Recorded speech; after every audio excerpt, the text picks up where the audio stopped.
Assalamualaikum warahmatullahi wabarakatuh. Perkenalkan, nama saya Fadil Alansori dengan NIM 220871115. Sini saya akan menjelaskan atau mempresentasikan materi tugas keempat, yaitu pada minggu ke-11 sampai 13 di belajar motorik lanjutan. Pembahasan kita yang pertama klasifikasi feedback, fungsi feedback, extrinsic, feedback program, menentukan kecepatan feedback yang dibuat, menentukan frekuensi pemberian feedback, perbedaan ability, pengaruh usia terhadap keterampilan, intelijensia, dan penampilan motorik, kesiapan aspek fisik. Ya. Langsung saja ke klasifikasi feedback. Dalam klasifikasi feedback ini ada beberapa bagian, yaitu feedback positif dan negatif.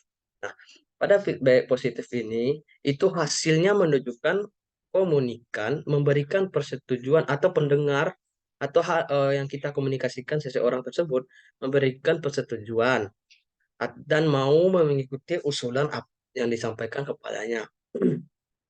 Mereka memberikan respon yang sesuai dengan tujuan dari komunikator atau kita misalnya. Itu mereka berarti sama-sama paham tentang hal yang dikomunikasikan. Itu feedback positif atau feedback yang baik. Sama-sama setuju. Mereka setuju dengan apa yang kita sampaikan.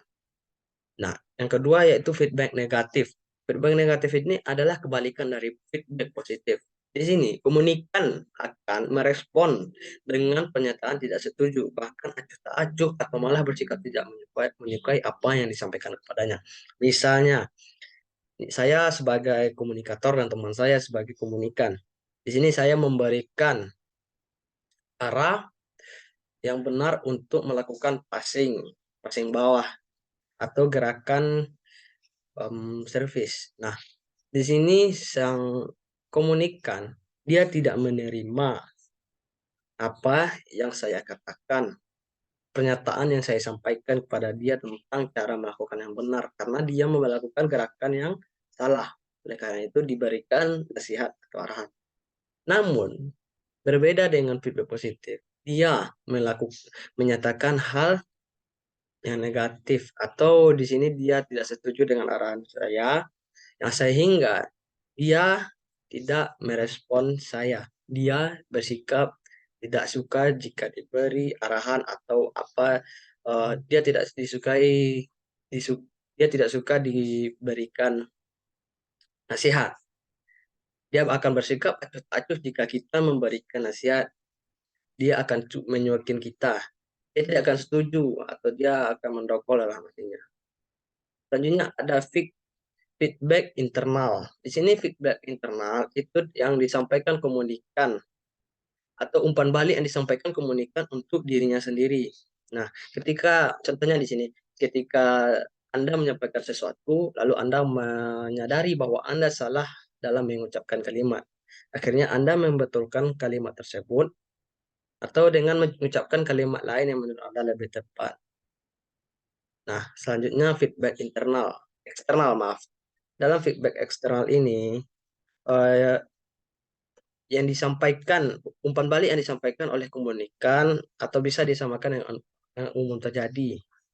Umpan baliknya bentuk positif atau negatif ini sama seperti saya berbicara dengan teman saya, itu eksternal. Di sini ada feedback netral. Di sini umpan balik atau feedbacknya ini berada di tengah-tengah, alias tidak jelas itu arah negatif atau arah positif. Yaitu ketika kita tidak menanggapi, contohnya kita tidak menanggapi hal yang disampaikan eh, apapun oleh mereka, alias kita diam saja, tidak memiliki respon. Jadi orang-orang tidak tahu kita ini menerima eh, pernyataannya atau kita tidak menerima. Selanjutnya fungsi feedback ekstrinsik. Ada fungsi feedback ekstrinsik ini. Kita ada yang pertama itu fungsinya memperkuat hubungan feedback ini, bisa menjaga dan memperkuat hubungan antara individu dan kelompok. Dengan adanya feedback atau umpan balik, kita bisa tetap berhubungan dengan individu atau kelompok atau teman-teman atau diri sendiri. Karena jika tidak ada feedback, itu seolah-olah kita tidak ada. Nah, yang kedua yaitu mempertahankan kualitas dalam hal bisnis atau hal lain. Nah, di sini untuk mempertahankan kualitas atau kelebihan dari produk yang dijual itu misalnya. Yang ketiga, mendorong perubahan fungsi feedback yaitu mendorong perubahan pada diri. Nah, jika ada feedback dari orang lain tentang diri kita, itu bisa saja kita akan mengalami perubahan terhadap apa yang kita lakukan. Misalnya kita salah dalam melakukan sesuatu, orang kita meminta feedback dari mereka apa yang salah. Jadi kita bisa merubahnya dengan pendapat orang lain karena hanya orang lain yang dapat menilai kita dari luar. Yang keempat itu feedback negatif ini bertujuan dengan tujuan agar seseorang dapat memperbaiki kekurangannya. Nah, lanjut kepada feedback program. Feedback program ini adalah tanggapan, reaksi, informasi yang diberikan oleh penerima pesan kepada pengirim. Misalnya program ini melalui media handphone atau secara langsung boleh juga. Nah, dengan feedback program, kita bisa merancang, mengumpulkan, dan menganalisis program dengan baik. Penyelenggara program ini dapat meningkatkan kualitas kita, dampak pada diri kita, relevansi program pada mereka juga atau pada diri kita, yang pada gilirannya dapat memberikan manfaat lebih besar kepada komunikan atau orang-orang yang mendengarkan atau yang kita layani. Itu kepada menentukan kecepatan feedback yang dibuat, yaitu dengan cara mempercepat kecepatan feedback dari awal, mengoptimalkan kecepatan bagian tertentu dari proses feedback, mengkorelasikan kecepatan umpan balik atau feedback dengan pengukuran lain seperti cung pelanggan, NPS, dan SAT untuk menentukan dampak dari proses feedback yang lebih cepat. Memastikan kecepatan feedback ini tidak mengorbankan kekurangan data yang kita berikan, tanggapan kita yang tepat, nah, persyaratan kepatuhan kita, dan lain-lain. Dalam ini, proses feedback, kita memiliki durasi yang dapat ditentukan dengan menggabungkan masing-masing komponen. Pendekatan ini yang jauh lebih baik, pendekatan atau cara kita melakukan feedback itu lebih baik dengan melihat berapa lama waktu yang dibutuhkan untuk setiap langkah dalam prosesnya dan mencari cara untuk menghilangkan penundaan yang tidak perlu. Tentunya menentukan frekuensi pemberian feedback. Dalam pemberian feedback harus dipertimbangkan dengan cermat untuk memenuhi tujuan program atau situasi tertentu. Berikut faktor yang kita pertimbangkan, yaitu tujuan feedback. Di sini kita harus tahu tujuan feedback kita apa. Dan yang kedua ada sifat kinerja atau sifat masalah. Jika tidak ada masalah, kita tidak perlu memberikan feedback. Namun jika kita tahu masalahnya, kita juga bisa memberikan feedback yang baik. Namun kita memberikannya, kita belum tahu tanggapan mereka positif atau negatif. Yang ketiga itu konteks dan industri. Yang keempat, ketersediaan sumber feedback. Yang kelima yaitu waktu dan sumber daya. Yang keenam, pemangku kepentingan. Yang ketujuh itu proses pembelajaran. Yang kedelapan, siklus proyek atau tugas. Yang kesembilan, pentingnya keputusan. Yang kesepuluh, kebutuhan untuk perbaikan cepat. Nah, setelah mempertimbangkan faktor-faktor ini, kita dapat mengembangkan jadwal atau rencana pemberian feedback yang sesuai dengan situasi. Eh, Penting untuk fleksibel dan siap untuk menyesuaikan frekuensi feedback jika ada perubahan dalam kondisi atau kebutuhan. Selain itu, komunikasikan dengan jelas kepada semua pemangku kepentingan tentang jadwal pemberian feedback sehingga semua pihak memiliki ekspektasi yang realistis. Lanjut kepada materi minggu selanjutnya, itu adalah perbedaan ability. Ability ini adalah kecakapan atau potensi menguasai suatu keahlian yang merupakan bawaan sejak lahir atau merupakan hasil dari latihan atau praktek dan digunakan untuk mengerjakan sesuatu yang diwujudkan melalui tindakan.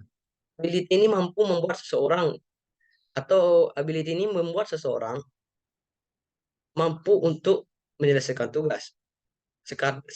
Tapi dalam menyelesaikan tugas hanya sekedar, berbeda dengan skill yang membuat seseorang mampu menyelesaikan tugasnya dengan baik. Hanya pengaruh usia terhadap keterampilan. Elizabeth yang dikutip dari Nur Salam 2003. Ia adalah umur yang menentukan mulai saat dilahirkan sampai di berulang tahun. Sedangkan menurut O'Clock 1998, semakin cukup umur, tingkat kematangan dan kekuatan sampai lebih matang dan berpikir dalam bekerja. Jadi semakin bertambahnya usia, makin banyak penampilan yang bisa ia lakukan. Di sini kita bisa tahu pengaruh usia terhadap keterampilan itu ada banyak ya.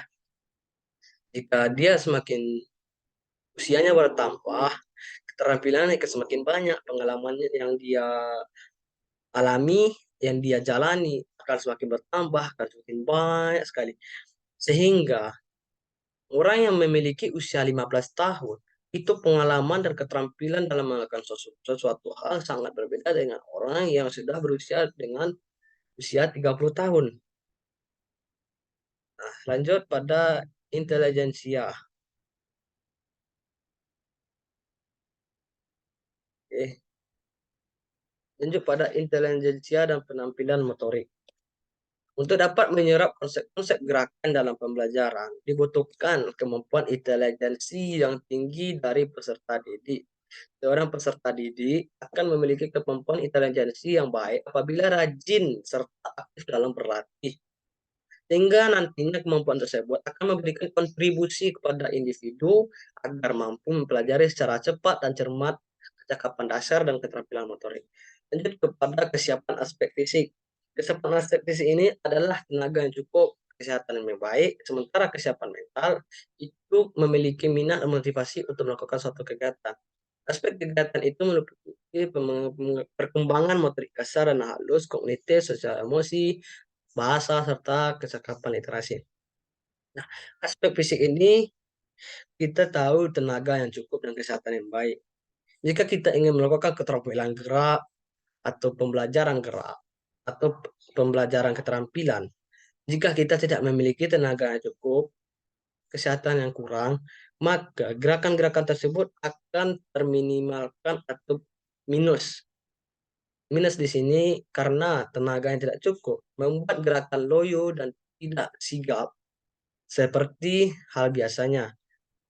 Kesehatan yang kurang baik menyebabkan aktivitas-aktivitas kita yang kita lakukan itu semakin melemah, semakin tidak baik, semakin kacau. Karena ketika kita tidak sehat, itu pikiran sangat kacau, tercampur aduk karena tinggi eh, adanya kondisi tubuh yang tidak baik. Mungkin hanya sekian materi pada tugas keempat ini yang dapat saya sampaikan. Saya mohon maaf apabila ada kekurangan dalam penyampaian materi. Terima kasih sudah menonton. Wabillahi taufiq wal hidayah. Assalamualaikum warahmatullahi wabarakatuh.